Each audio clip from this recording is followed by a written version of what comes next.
I was at Lissett from the beginning. We moved there in January 43 and I left in middle of September 43. And I'd been on the squadron for up to 6 months prior to that on our previous station. Yes. So, and I was one of those pilots who accepted onto the squadron when I was a sergeant pilot. I ended up a squadron leader. And that I think was an achievement. I'll never forget 158. You meet so many young men, you know, and some that were staying in the same Nissen hut as ourselves. And when we came back from an operation, the special police would be clearing their beds, so we knew they were either shot down or disappeared from our company. But we met some lovely lads, great lads, super. I had a new navigator, a very good navigator, and we had run onto the centre of Krups, and we were able to drop our bomb directly on the target.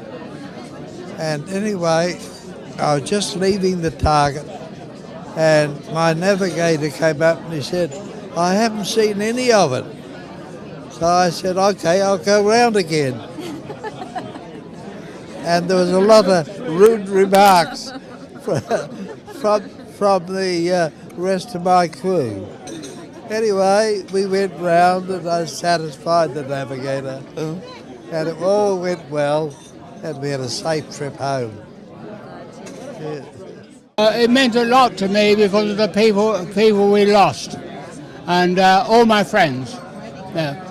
Apart from my own crew, I was very lucky. In a war, some people are lucky and others are not, and I was one of the lucky ones to come through. But you've got to remember all the people we used to know didn't come back. It makes me very sad. And I was on the bus today, going down, and these two girls, her and her sister, and they were talking. I said, "Where do you come from?" So they said, "Canada." So I said, "Well, whereabouts?" So they said, "Kelowna."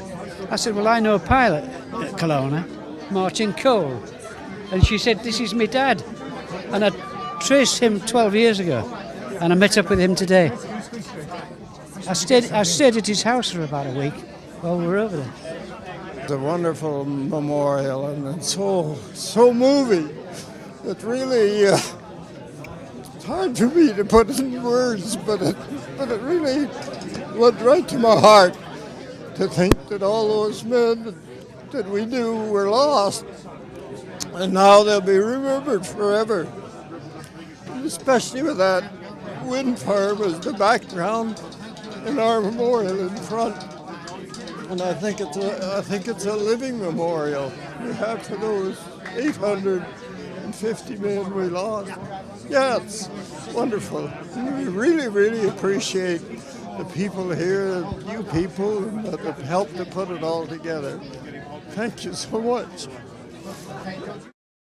There are a unique band of brave souls who need to be thanked here and now. Those whose names are immortalised on the memorial, who I know are here with us in spirit today. And those I have the honour to call my friends, many who are here with us today. These are the brave men and women without whose sacrifice we would not be here today. Those of 158 Squadron, Bomber Command. As a man of some repute once said, the fighters are our salvation, but the bombers provide the means of victory. For without victory, there is no survival. This overdue memorial will give future generations a window which to look through and be inspired by what they see. I would like to read an extract from a letter sent to me by Mr. George Barrett, a flight engineer with the squadron, who unfortunately can't be here with us today.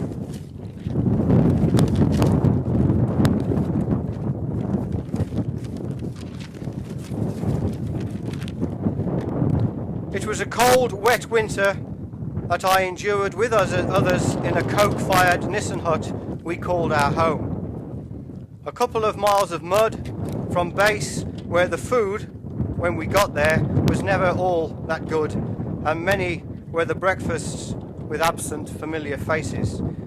But nobody grumbled. The job had to be done, and that I'll always remember with fondness.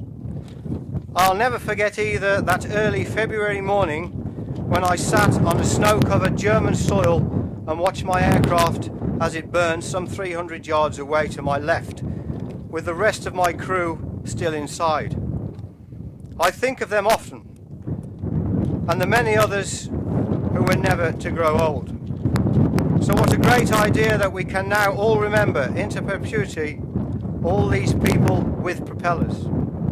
Not with propellers at 2,000 or 3,000 revs per minute and with variable pitch bringing our lads safely back home in the dark days of war, but with propellers slender and gentle in the wind sending out their warmth in these post-war days